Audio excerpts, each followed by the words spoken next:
মুসলমান ভাইরা আমার, আল্লাহর নবীর মা আমেনা বলেন, আমার সন্তান যখন ভূমিষ্ঠ হওয়ার সময় হয়ে গেছে দুনিয়ার জমিনে, সন্তান যখন মায়ের গর্ভ থেকে দুনিয়ার জমিনে আসে, এমন অনেক মা আছে রে, এই সন্তান জন্মের কষ্ট সহ্য করতে না পেরে দুনিয়ার মায়া মোহাব্বত করে দুনিয়া থেকে বিদায় নিয়ে চলে যায়।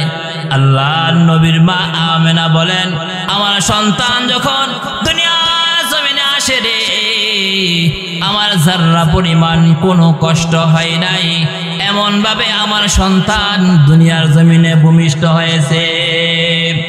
সমস্ত মানুষ খুশি হয়ে গেছে, কাফের মুশরিকেরাও খুশি হয়ে গেছে। মানুষগুলো যেমন খুশি হয় ঠিক তদ্রূপ পশু পাখি দুনিয়ার সমস্ত চিজ আসবাব গুলো খুশি হয়ে গেছেন।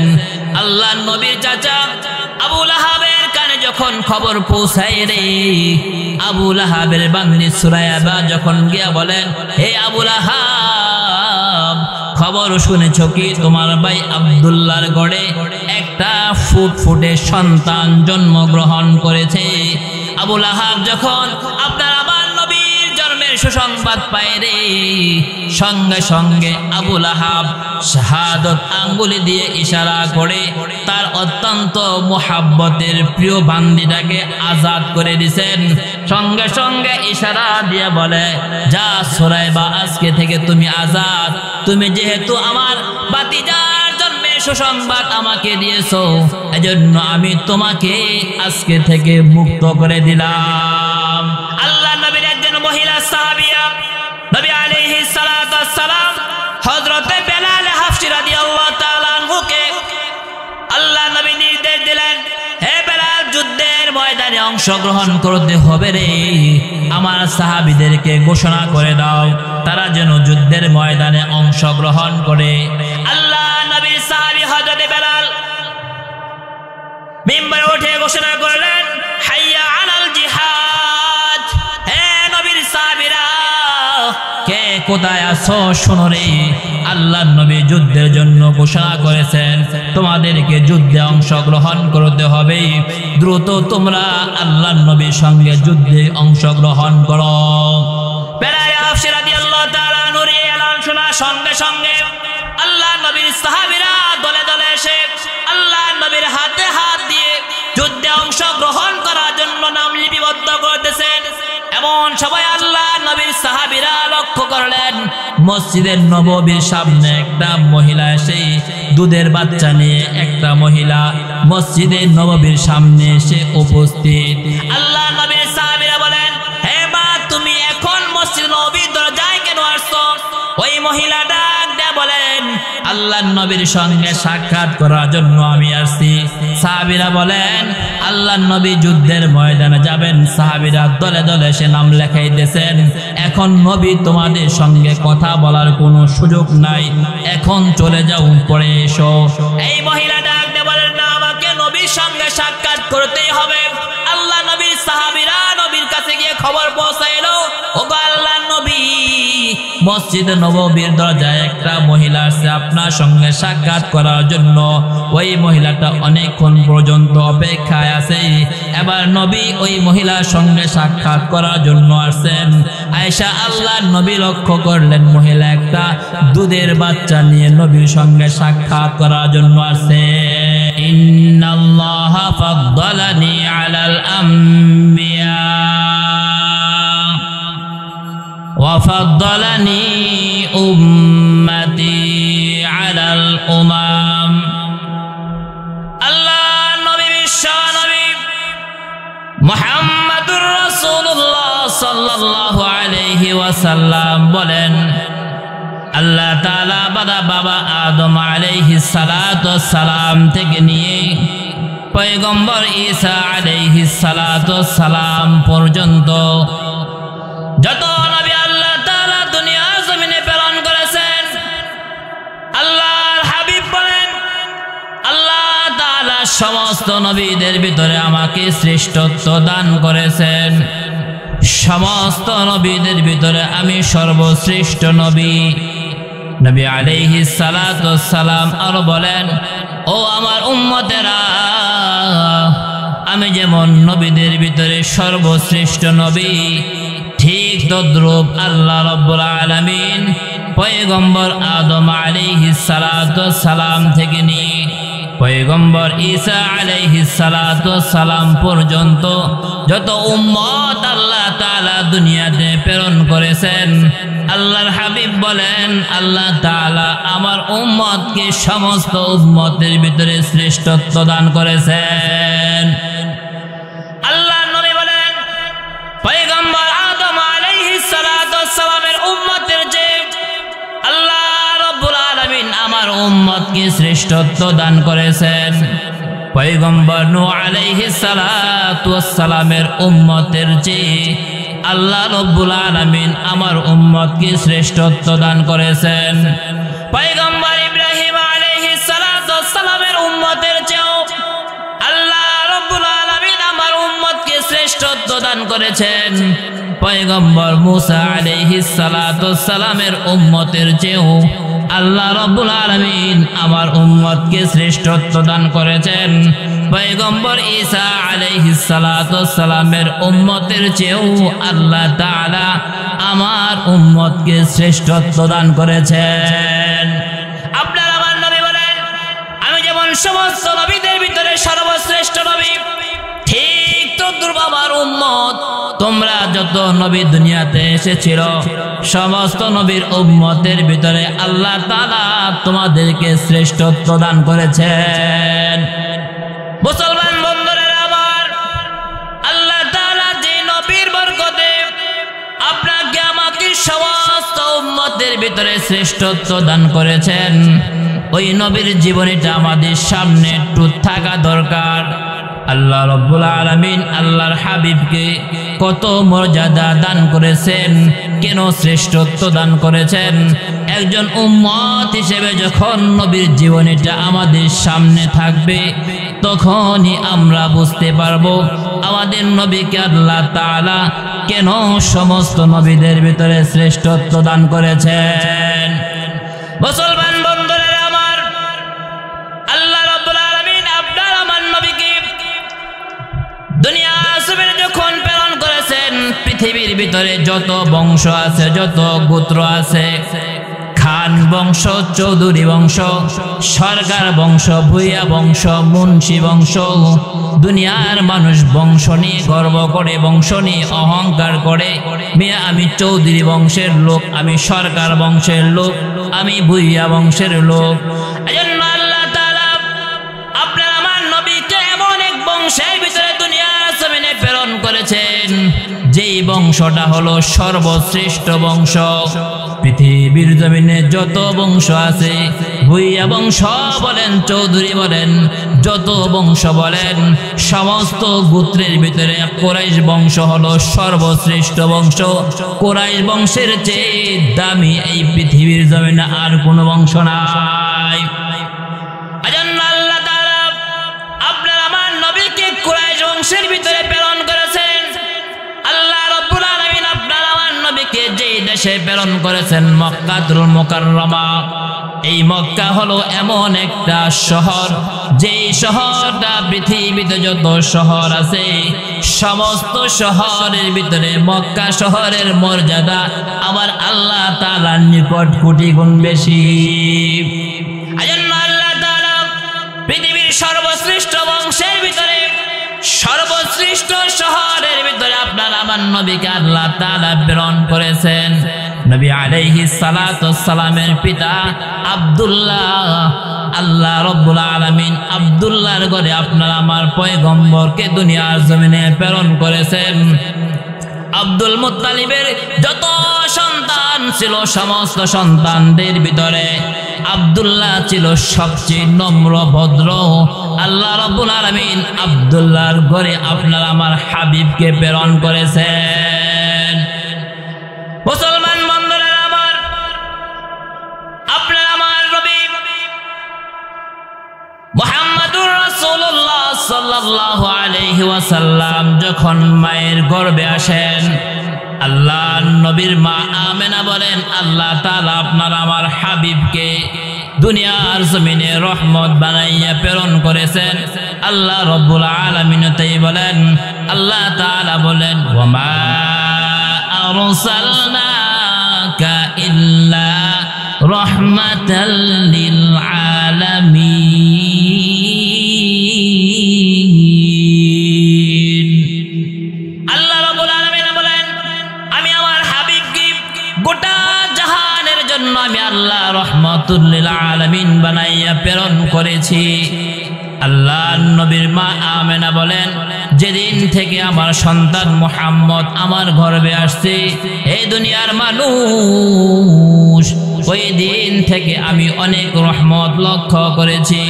আল্লাহ নবীর মা আমেনা বলেন একটা মানুষের গর্ভে যখন সন্তান আসে ওই মানুষটা অনেক কষ্ট করে, ঠিক মতো খানা পিনা করতে পারে না, ঠিক মতো ঘুমাইতে পারে না, ঠিক মতো দুনিয়ার কোনো কাজকর্ম করতে পারে না।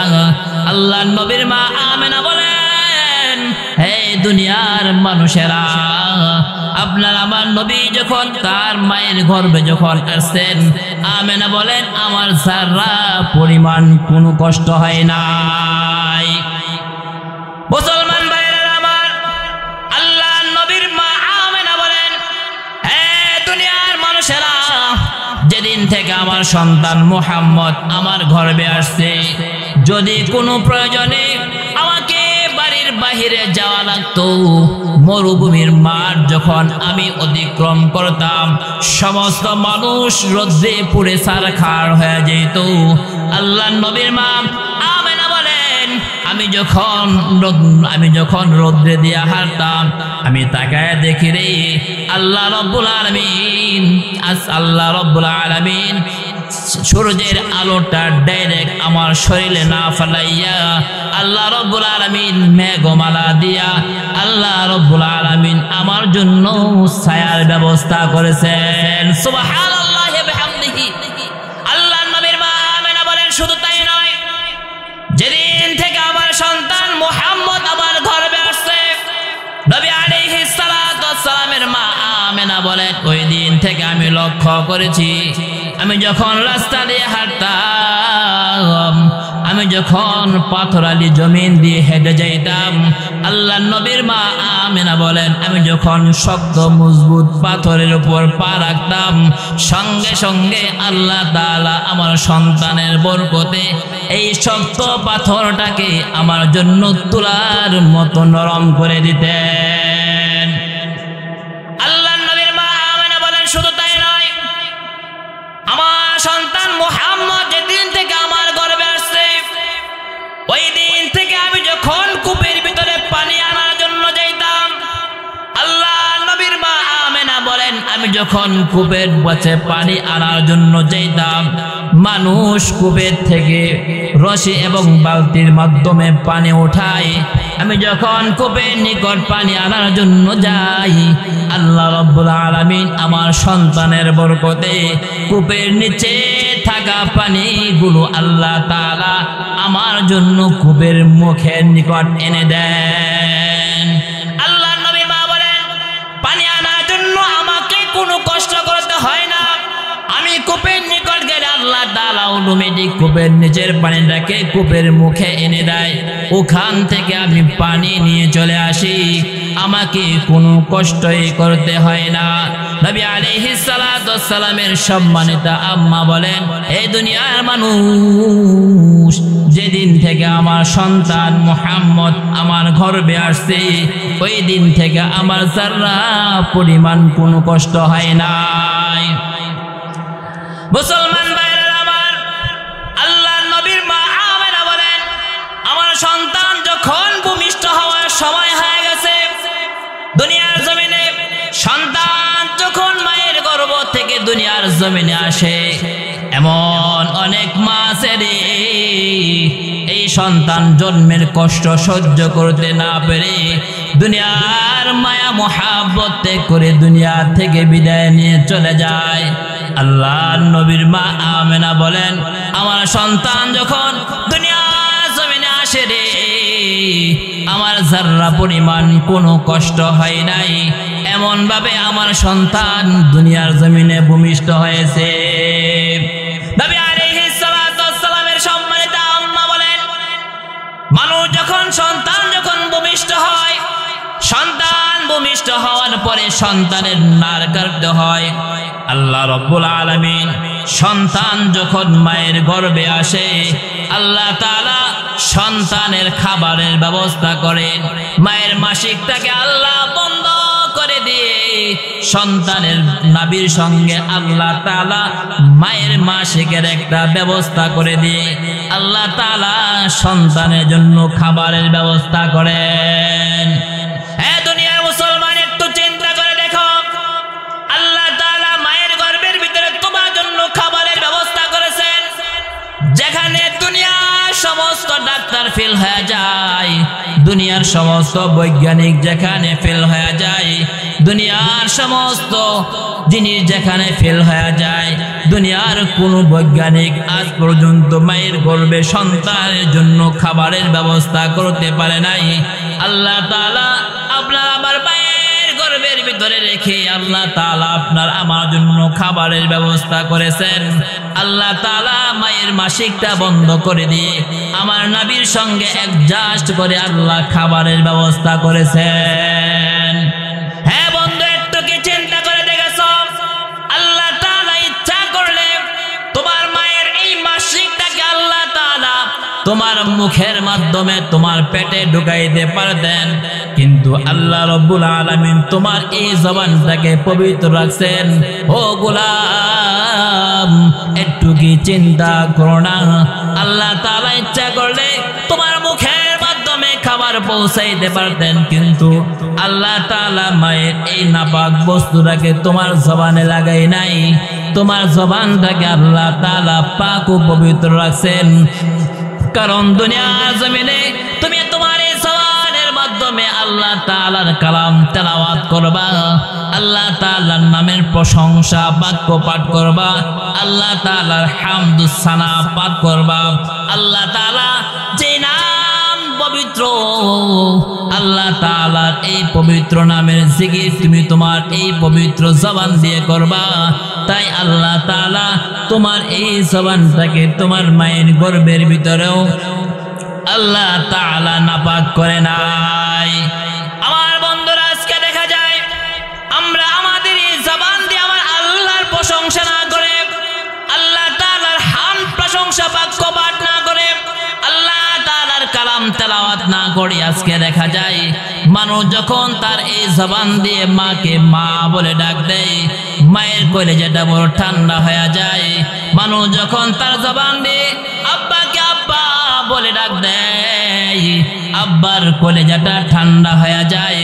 মানুষ যখন তার এই জবান দিয়ে নেতাকে নেতা বলে ডাক দেয়, নেতার কলিজা ঠান্ডা হয়ে যায়। দুনিয়ার জমিনে তুমি তোমার এই জবান দিয়ে কত মানুষকে সন্তুষ্ট করলা, কত মানুষকে ডেকে ডেকে খুশি করলা, কিন্তু ও গোলাম, জীবনে কোনোদিন আমার আল্লাহকে আল্লাহ বলে ডাক দাও নাই। আবার আল্লাহ তাআলা তোমার দিকে তাকায় আছে। আল্লাহ বলেন, এ গোলাম, আমি তোমার মায়ের গর্ভের ভিতরে তোমার জবানকে আমি আল্লাহ নাপাক করি নাই, কারণ তুমি তোমার এই জবান দিয়ে আমার প্রশংসা করবা, আমার কালাম তেলাওয়াত করবা। এজন্য আমি আল্লাহ তোমার মায়ের গর্ভের ভিতরে তোমার জবানকে নাপাক বানাই নাই। কিন্তু আজকে তুমি তোমার এই জবানের মাধ্যমে দুনিয়ার কত মানুষকে খুশি করলা, একদিন একবারও তুমি আমি আল্লাহকে আল্লাহ বলে ডাক দাও নাই। দুনিয়ার মানুষেরা, এজন্য জবানের মাধ্যমে আমি আল্লাহকে আল্লাহ বলে ডাক দিতে হবে, আল্লাহ তাআলার কালাম কোরআনে কারীম তেলাওয়াত করতে হবে। দুনিয়ার মানুষকে ডাকলে যেমন দুনিয়ার মানুষ খুশি হয়, আল্লাহকে ডাকলে ঠিক তদ্রূপ আমার আল্লাহ বড় খুশি হয়ে যায়। এজন্য এই জবানের মাধ্যমে আল্লাহকে আল্লাহ বলে ডাক দিতে হবে, তাহলে আমার আল্লাহ আমার উপর খুশি হয়ে যাবে। হ্যাঁ দুনিয়ার মানুষ, বলতেছিলাম আমার আপনার আমার নবী যখন দুনিয়ার জমিনে আগমন করেছেন, নবী আলাইহিস সালাতু ওয়াস সালামের আম্মা আমেনা বলেন, দুনিয়ার মানুষ জন্মগ্রহণ করার পরে তার নারটা কাটতে হয়, কিন্তু আমি লক্ষ্য করলাম আমার সন্তান মুহাম্মদ যখন দুনিয়ার জমিনে আসে রে, কে যেন তার নারটা কেটে দিয়েছে। নারটা কাটা অবস্থায় আপনার আমার নবী দুনিয়ার জমিনে আসলেন। আপনার আমার নবী যখন দুনিয়ার জমিনে আসলেন, এই খবর যখন চতুর্দিকে ছড়ায় গেল, সমস্ত মানুষ খুশি হয়ে গেছে, কাফের মুশরিকেরাও খুশি হয়ে গেছে। মানুষগুলো যেমন খুশি হয় ঠিক তদ্রূপ পশু পাখি দুনিয়ার সমস্ত চিজ আসবাব গুলো খুশি হয়ে গেছেন। আল্লাহর নবীর চাচা আবু লাহাবের কানে যখন খবর পৌঁছায় রে, আবু লাহাবের বান্দি সুরাইবা যখন গিয়া বলেন, হে আবু লাহাব, খবর শুনেছ কি তোমার ভাই আব্দুল্লাহর গড়ে একটা ফুটফুটে সন্তান জন্মগ্রহণ করেছে।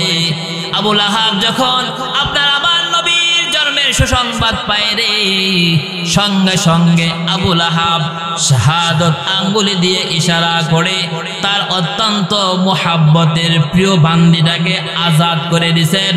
সঙ্গে সঙ্গে ইশারা দিয়ে বলে, যা সুরাইবা, আজকে থেকে তুমি আজাদ। তুমি যেহেতু আমার ভাতিজার জন্মের সুসংবাদ আমাকে দিয়েছো, এজন্য আমি তোমাকে আজকে থেকে মুক্ত করে দিলাম। আবু লাহাব আপনার আমার নবীর জন্মে খুশি হয়েছিল। আল্লাহর নবী যখন ধীরে ধীরে বড় হলো, নবী আলাইহিস সালাতু ওয়াস সালাম যখন নবুয়ত প্রাপ্তি হলেন, দীর্ঘ সময় নবুয়ত প্রাপ্তির পরে আপনার আমার নবী গোপনে গোপনে মানুষকে দ্বীনের দাওয়াত দিতেন। দীর্ঘদিন পর্যন্ত গোপনে গোপনে মানুষকে দ্বীনের দাওয়াত দেওয়ার পরে এবার আল্লাহ তাআলা হুকুম করলেন, ওয়া আনদির আশিরাতাকাল আকরাবিন। এবার আল্লাহ তাআলা নির্দেশ করেন, হাবিব আমার, দীর্ঘদিন পর্যন্ত আপনি গোপনে গোপনে মানুষকে দ্বীনের দাওয়াত দিয়েছেন, আর গোপনে গোপনে দাওয়াত চলবে না। ওগো আমার হাবিব, আজকে থেকে আপনি মানুষের ময়দানে প্রকাশ্যে দ্বীনের দাওয়াত দেন। আপনার নিকটতম আত্মীয় স্বজন যারা আছে প্রত্যেককে আপনি এই দ্বীনের দাওয়াত দেন। আল্লাহর নবী আল্লাহ তাআলার পক্ষ থেকে এই নির্দেশ পাওয়ার সঙ্গে সঙ্গে আপনার আমার নবী জাবালে আবু কুবাইস নামক একটা পাহাড়, যেই পাহাড়টা মক্কার নিকটে অবস্থিত, এই জাবালে আবু কুবাইস নামক পাহাড়ে উঠে গেলেন।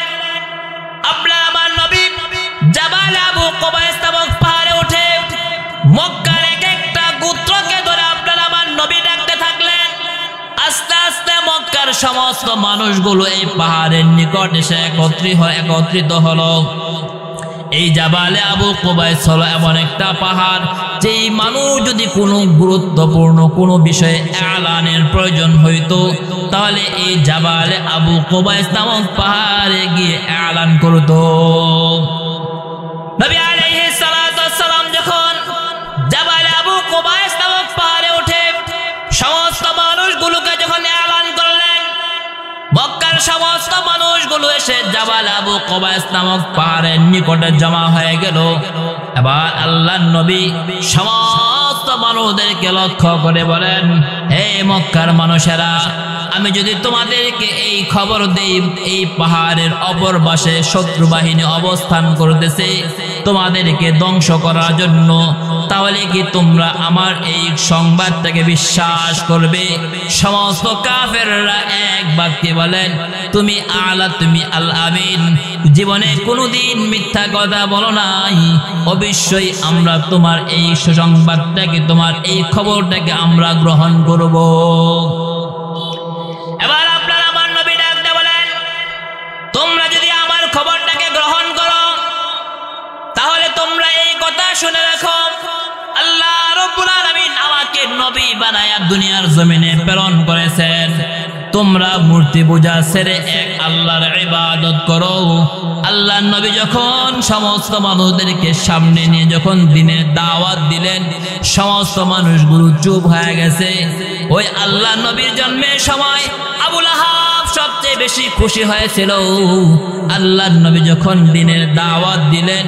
এই আবু লাহাব সর্বপ্রথম আল্লাহর নবীকে লক্ষ্য করে আবু লাহাব বলেন, তাব্বাল্লাকা আবি হাদা জামাআতানা।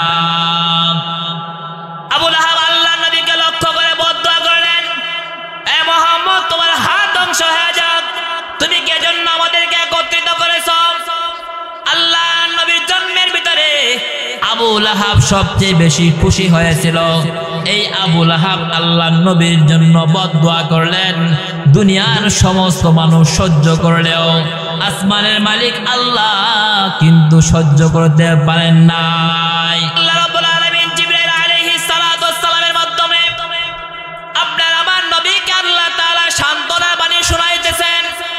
আল্লাহ রাব্বুল আলামিন কোরআনে হাকিমের কমপ্লিট একটা সূরা সূরা লাহাব আল্লাহ তাআলা নাজিল করে দিলেন। আল্লাহ রাব্বুল আলামিন বলেন, তাব্বাত ইয়াদা আবি লাহাবিন ওয়া তাব। আল্লাহ রাব্বুল আলামিন আপনার আমার নবীকে সান্ত্বনা দিয়ে বলেন, হাবিব আমার, আপনি ধ্বংস হবেন না।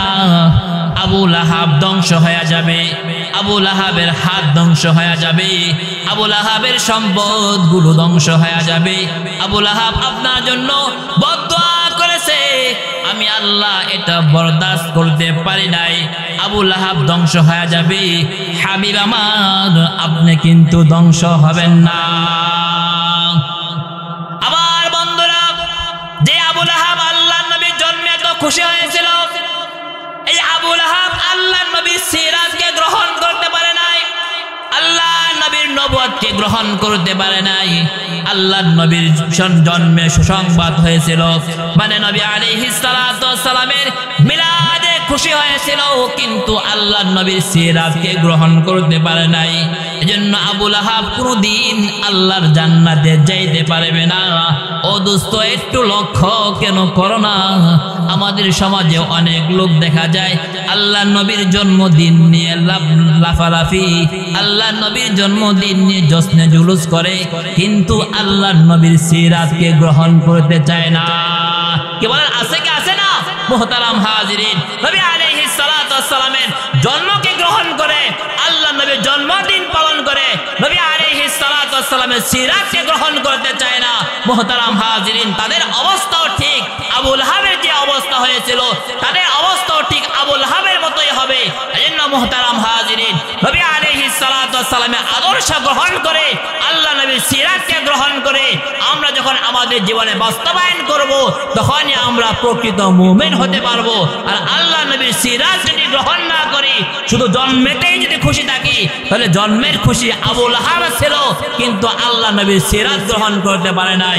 মুহতারাম হাজিরিন, আমাদের বর্তমানে আমাদের বাংলাদেশের বাইতুল মুকাররম জাতীয় মসজিদের জাতীয় খতিব আল্লামা মুফতি আব্দুল মালিক সাহেব এই কথা বলেছিলেন, নবী আলাইহিস সালাতু ওয়াস সালামের জন্মের নামে আজকে দেখা যায় অনেক মানুষ দশটা জুলুস, ঈদে মিলাদুন নবী পালন করে, এইগুলো বেদাত। মুহতারাম হাজিরিন, ওনার এই কথার পরিপ্রেক্ষিতে আজকে দেখা যায় আমাদের সমাজে কিছু কুলাঙ্গার নামদারি শয়তান আজকে দেখা যায় আব্দুল মালিকের মতো এমন ব্যক্তিত্বকে বিভিন্ন অশ্লীল ভাষায় গালিগালাজ করে। মুহতারাম হাজিরিন, তারা প্রকৃতপক্ষে মুমিন হতে পারে নাই। মুহতারাম হাজিরিন, একজন আলেমকে কখনো এরকম অশ্লীল ভাষায় গালিগালাজ করা যায় না।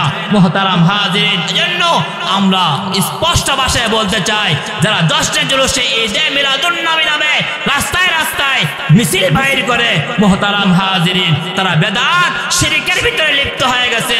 যতদিন পর্যন্ত তওবা না করবে, ততদিন পর্যন্ত প্রকৃত মুমিন হতে পারবে না। এজন্য মুহতারাম হাজিরিন, নবী আলাইহিস সালাতু ওয়াস সালামের জীবনীতে জন্মে যেমন খুশি হব, ঠিক তদ্রূপ আল্লাহর নবী আদর্শ গ্রহণ করে প্রকৃত মুমিন হতে হবে। নবী আলাইহিস সালাতু ওয়াস সালাম বলেন, যে ব্যক্তি দুনিয়ার সমস্ত কিছুর চেয়ে আমি নবীকে বেশি মহব্বত না করবে, ওই ব্যক্তি পরিপূর্ণ ঈমানদার হতে পারবে না। আল্লাহ নবী বলেন, লা ইউমিনু আহাদুকুম হাত্তা আকুনা আহাব্বা ইলাইহি মিন ওয়ালিদিহি ওয়া ওয়ালাদিহি ওয়ান নাসি আজমাইন। আল্লাহ আল্লাহ নবী বিশ্ব নবী মুহাম্মদুর রাসূলুল্লাহ সাল্লাল্লাহু আলাইহি ওয়াসাল্লাম বলেন, এ দুনিয়ার ঈমানদারেরা, যতক্ষণ পর্যন্ত দুনিয়ার সমস্ত কিছুর চেয়ে আমার মুহাব্বত তোমাদের অন্তরে বেশি না হবে, আল্লাহ নবী বলেন, ততদিন পর্যন্ত তোমরা প্রকৃত মুমিন হতে পারবে না। মুসলমান ভাইরা আমার, আল্লাহ নবীর জামানায় সাহাবায়ে কেরাম আল্লাহ নবীকে এত ভালোবাসতেন, মুহাব্বত করতেন। সাহাবায়ে কেরাম প্রকৃত আশিক রাসূল ছিল। আল্লাহ নবীর সাহাবীরা আল্লাহ নবীকে এত মুহাব্বত করতেন, এত ভালোবাসতেন, নবীর শরীরে একটা ফুলের টোকা লাগুক একটা সাধারণ সাহাবীও তা গ্রহণ করতে পারে নাই। আল্লাহ নবীর একজন মহিলা সাহাবিয়া নবী আলাইহিস সালাতু ওয়াস সালাম হযরতে বেলাল হাফসি রাদিয়াল্লাহু তাআলা আনহুকে আল্লাহ নবী নির্দেশ দিলেন, হে বেলাল, যুদ্ধের ময়দানে অংশগ্রহণ করতে হবে রে, আমার সাহাবীদেরকে ঘোষণা করে দাও তারা যেন যুদ্ধের ময়দানে অংশগ্রহণ করে। আল্লাহ নবীর সাহাবী হযরতে বেলাল মিম্বরে উঠে ঘোষণা করলেন, হাইয়া আলাল জিহাদ। হে নবীর সাহাবীরা, কে কোথায় আছো শোনো রে, আল্লাহর নবী যুদ্ধের জন্য ঘোষণা করেছেন, তোমাদেরকে যুদ্ধে অংশগ্রহণ করতে হবে, দ্রুত তোমরা আল্লাহর নবীর সঙ্গে যুদ্ধে অংশগ্রহণ করো। বেলাল হাফসি রাদিয়াল্লাহু তাআলা আনহুর এই এলান শোনা সঙ্গে সঙ্গে আল্লাহর নবীর সাহাবীরা দলে দলে এসে আল্লাহর নবীর হাতে হাত দিয়ে যুদ্ধে অংশগ্রহণ করার জন্য নাম লিপিবদ্ধ করতেছেন। এমন সবাই আল্লাহ নবীর সাহাবীরা লক্ষ্য করলেন, মসজিদের নববীর সামনে একটা মহিলা এসে দুধের বাচ্চা নিয়ে একটা মহিলা মসজিদের নববীর সামনে এসে উপস্থিত।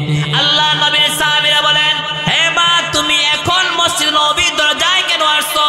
ওই মহিলা ডাক দিয়ে বলেন, আল্লাহর নবীর সঙ্গে সাক্ষাৎ করার জন্য আমি আসছি। সাহাবীরা বলেন, আল্লাহর নবী যুদ্ধের ময়দানে যাবেন, সাহাবীরা দলে দলে এসে নাম লেখাইতেছেন, এখন নবী তোমাদের সঙ্গে কথা বলার কোনো সুযোগ নাই, এখন চলে যাও, পরে এসো। এই মহিলা ডাক দিয়ে বলেন, না, আমাকে নবীর সঙ্গে সাক্ষাৎ করতেই হবে।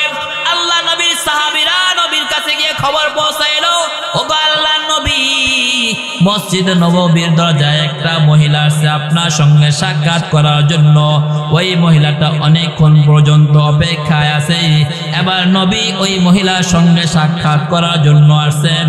আয়েশা আল্লাহর নবী লক্ষ্য করলেন, মহিলা একটা দুধের বাচ্চা নিয়ে নবীর সঙ্গে সাক্ষাৎ করার জন্য আসছেন। এবার আল্লাহর নবী মহিলাকে লক্ষ্য করে বলেন, তুমি কেন আমার সঙ্গে সাক্ষাৎ করার জন্য আসছো? এবার মহিলা ডাক দিয়ে বলেন, ইয়া রাসূলুল্লাহ, ইয়া হাবিবাল্লাহ, আপনি ঘোষণা করেছেন যুদ্ধের ময়দানে যেতে হবে, সাহাবীরা দলে দলে এসে আপনার সঙ্গে যুদ্ধের ময়দানে অংশগ্রহণ করার জন্য নাম লিপিবদ্ধ করতেছেন। ওগো আল্লাহর নবী, আমার বাড়িতে উপযুক্ত কোনো মানুষ নাই যে আপনার সঙ্গে যুদ্ধের ময়দানে পাঠাবো। ওই মহিলা ডাক দিয়ে বলেন, ইয়া রাসূলুল্লাহ, ইয়া হাবিবাল্লাহ, আজকে যদি দুনিয়ার জমিনে আমার পিতা জীবিত থাকতো, আমি আমার পিতাকে যুদ্ধের জন্য সাজাইয়া আপনার সঙ্গে যুদ্ধের ময়দানে পাঠাইতাম, কিন্তু ওগো আল্লাহর নবী, আমার পিতা ইতিপূর্বে একটা যুদ্ধের ময়দানে গিয়ে শাহাদত বরণ করেছে, বিদায় আমি যুদ্ধের ময়দানে আমার পিতাকে পাঠাইতে পারতেছি না। ওগো আল্লাহর নবী, আমার যদি স্বামী দুনিয়ার জমিনে জীবিত থাকতো, আমি আমার স্বামীকে আপনার সঙ্গে যুদ্ধের ময়দানে পাঠাইতাম, কিন্তু ইয়া রাসূলুল্লাহ, ইয়া হাবিবাল্লাহ, আমার স্বামী ইতিপূর্বে একটা যুদ্ধের ময়দানে আপনার সঙ্গে অংশগ্রহণ করে শাহাদত বরণ করেছেন, যার কারণে আমি আমার স্বামীকেও আপনার সঙ্গে যুদ্ধের ময়দানে পাঠাইতে পারতেছি না। ওগো আল্লাহর নবী, আমার যদি উপযুক্ত কোনো সন্তান থাকতো, আমি আমার সন্তানকে সাজাইয়া আপনার সঙ্গে যুদ্ধের ময়দানে পাঠাইতাম। ওগো আল্লাহর নবী, আমার সন্তানটাও যুদ্ধের ময়দানে গিয়ে শাহাদত বরণ করেছে। ইয়া রাসূলুল্লাহ, ইয়া হাবিবাল্লাহ, প্রত্যেক ঘর থেকে একজন দুইজন করে সাহাবী আপনার সঙ্গে যুদ্ধের ময়দানে যাইতেছে, কিন্তু ইয়া রাসূলুল্লাহ, আমার ঘরে উপযুক্ত কোনো মানুষ নাই আপনার সঙ্গে যুদ্ধের ময়দানে প্রেরণ করব। এজন্য আমার এই কোলের শিশুটা দুধের বাচ্চাটা নিয়ে আসছি ওগো আল্লাহর নবী তাকে যুদ্ধের ময়দানে প্রেরণ করার জন্য। এবার আল্লাহর নবী বলেন এই সাহাবিয়া তুমি কি চিন্তা করেছো, কি বলতেছো? এই মহিলা বলেন ইয়া রাসূলুল্লাহ আমি চিন্তা করি বলেছি। এবার মহিলা ডাক দিয়ে বলেন ওগো আল্লাহর নবী আপনি আমার এই বাচ্চাটাকে যুদ্ধের ময়দানে নিয়ে যান। আল্লাহ নবী সাহাবীকে লক্ষ্য করে বলেন তোমার এই বাচ্চাটা দুধের শিশু, সে যুদ্ধের ময়দানে গিয়ে তরবারি পরিচালনা করতে পারবে না, সে কাফেরদের সঙ্গে লড়াই করতে পারবে না। তোমার এই বাচ্চাকে যুদ্ধের ময়দানে নিয়ে গেলে এই বাচ্চাকে পাহারা দেওয়ার জন্য তো আরেকজন মানুষ লাগবে। এবার ওই মহিলা ডাক দিয়ে বলেন ওগো আল্লাহর নবী আমি এই কথা জানি আমার সন্তান যুদ্ধের ময়দানে গিয়ে যুদ্ধ করতে পারবে না, কিন্তু ওগো আল্লাহর নবী আপনি যখন যুদ্ধের ময়দানে যুদ্ধ করবেন চতুর্দিক থেকে যখন কাফেররা আপনাকে আক্রমণ করবে, আপনি যখন কাফেরদের আক্রমণগুলো প্রতিহত করতে গিয়ে আপনার ঢালটা যখন সামনে ধরবেন, কাফেরদের আক্রমণে আপনার ডালটা যখন ক্ষত বিক্ষত হয়ে যাবে, আপনার ডালটা যখন ভেঙে টুকরা টুকরা হয়ে যাবে, তাদের আক্রমণগুলো প্রতিহত করার মতো আর কোনো ব্যবস্থা থাকবে না। ওগো আল্লাহর নবী ওই সময় আমার এই দুধের বাচ্চাটাকে আপনি ডাল হিসেবে ব্যবহার করবেন, কাফেরদের তরবারি আঘাতগুলো আমার সন্তানের উপরে পড়বে, কাফেরদের তীরবল্লভের আঘাতগুলো আমার সন্তানের উপরে পড়বে, আমার সন্তান শাহাদাত বরণ করবে। ইয়া রাসূলুল্লাহ ইয়া হাবিবাল্লাহ আমার সন্তান চলে যাক আমার কোনো আফসোস নাই, কিন্তু আপনার শরীরে একটা ফুলের টোকা লাগুক এটা আমি বরদাস্ত করতে পারবো না। সন্তান শাহাদাতের খবর সহ্য করতে পারবো, আপনার শরীরে আক্রমণ হয়েছে তা আমি সহ্য করতে পারবো না। এজন্য আমি আমার সন্তানকে আপনার সঙ্গে যুদ্ধের ময়দানে পাঠানোর জন্য নিয়ে আসি। আবার ভাইয়েরা আল্লাহর নবীর একজন সাহাবীর অন্তরের ভিতরে নবীর যে ইশক আর ভালোবাসা ছিল তার যারা পরিমাণ আমরা অর্জন করতে পারি নাই। এজন্য আল্লাহর হাবিব বলেন দুনিয়ার সমস্ত কিছুর চেয়ে আমি নবীর মহব্বত যতদিন পর্যন্ত তোমাদের অন্তরে বেশি না হবে ততদিন পর্যন্ত তোমরা প্রকৃত মুমিন হতে পারবে না। এজন্য প্রকৃত মুমিন হওয়ার জন্য দুনিয়ার সমস্ত কিছু চেয়ে আল্লাহর নবী এবং নবী আলাইহিস সালাতু ওয়াস সালামের প্রতি সমস্ত কিছুর চেয়ে মহব্বত আমাদের বেশি থাকতে হবে। মুহতারাম হাজিরিন, নবী আলাইহিস সালাতু ওয়াস সালাম যখন এই দুনিয়ার মায়া মহব্বত ত্যাগ করে আল্লাহর নবী যখন চলে যাবেন, নবী আলাইহিস সালাতু ওয়াস সালামের ইন্তেকালের খবর যখন চতুর্দিকে ছড়ায় পড়লেন, শুধু মানুষ নয় পশু পাখি পর্যন্ত আল্লাহর নবীর ইন্তেকালের ব্যথায় ব্যথিত হয়েছেন। মুহতারাম হাজিরিন, নবী আলাইহিস সালাতু ওয়াস সালাম যেই গাধার উপর সওয়ার হইতেন, আল্লাহ নবীর ইন্তেকালের খবর শোনার পরে এই গাধাটা খারাপিরা বন্ধ করে দিয়েছেন।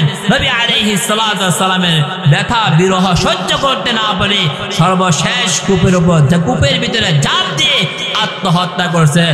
মুহতারাম হাজিরিন, আল্লাহ নবী যখন দুনিয়া থেকে বিদায় নিয়ে চলে গেছেন, এই খবর যখন চতুর্দিকে ছড়ায় পড়লো, আল্লাহ নবীর একজন সাহাবী পাহাড়ের উপর উঠে যখন এলান করলো, হে নবীর সাহাবীরা কে কোথায় আছো খবর শোনো, আল্লাহ নবী দুনিয়া থেকে বিদায় নিয়ে চলে গেছেন। আমার বন্ধুরা, সাহাবী যখন এলান করলো, আল্লাহ নবীর একজন আশিক রাসূল সাহাবী আব্দুল্লাহ ইবনে সাঈদ ইবনে আব্দ রাব্বিহি খেজুরের বাগানের ভিতরে কাজ করতেছিলেন। এই আব্দুল্লাহ ইবনে সাঈদ ইবনে আব্দ রাব্বিহির কানে যখন এই এলান পৌঁছলো নবী দুনিয়াতে নাই, নবী না ইন্তেকাল করেছেন, এই খবর শোনার সঙ্গে সঙ্গে আশিক রাসূল সাহাবী আব্দুল্লাহ ইবনে সাঈদ ইবনে আব্দ রাব্বিহি খেজুরের বাগান থেকে আল্লাহর দরবারে হাত তুলে বলেন, ওগো মালিক এতদিন পর্যন্ত যে চক্ষু দিয়ে তোমার হাবিবকে দেখলাম, তোমার হাবিব না দুনিয়া থেকে বিদায় নিয়ে চলে গেছেন, আমি আমার এই চক্ষু দিয়ে তোমার হাবিবকে দেখতে পারবো না। আল্লাহ আমার এই চোখের চক্ষু আমি আর চাই না, তুমি আমার এই চোখের আলোকে ফিরে নিয়ে যাও, আমার এই চোখের আলোটাকে তুমি নিয়ে যাও। সঙ্গে সঙ্গে আল্লাহ তাআলা আশিক রাসূল আব্দুল্লাহ ইবনে সাঈদ ইবনে আব্দ রাব্বিহি দোয়া কবুল করে আল্লাহ তাআলা তার চোখের আলোটাকে কেড়ে নিয়ে গেছেন। আমার বন্ধুরা শুধু তাই নয়, আল্লাহ নবীর সাহাবী হযরত বেলাল হাফসী রাদিয়াল্লাহু তাআলা আনহু নবীর ইন্তেকালের বিরহ সহ্য করতে না পারে আল্লাহ নবীর সাহাবী হযরত বেলাল হাফসী রাদিয়াল্লাহু তাআলা আনহু গাটুরি গুছাইয়া মদিনা ছেড়ে চলে যাইতেছেন। আল্লাহ নবীর সাহাবীরা বলেন, হে বেলাল, নবী আমাদেরকে ছেড়ে চলে গেছেন, তুমিও আমাদেরকে ছেড়ে চলে যাইতেছো। বেলাল হাফসী রাদিয়াল্লাহু তাআলা আনহু বলেন, আমি থাকবো না ওই মদিনায়, যেই মদিনায় আমি আজান দিলে পরে আল্লাহর নবী ইমামতি করবে না, ওই মদিনায় আমি বেলাল আর থাকতে পারবো না। আল্লাহ নবীর সাহাবী হযরত বেলাল বলেন, আমি থাকবো না ওই মদিনায়, যেই মদিনায় আমি হাঁটলে পরে আমার পিছনে পিছনে আল্লাহ নবী হাঁটবে না।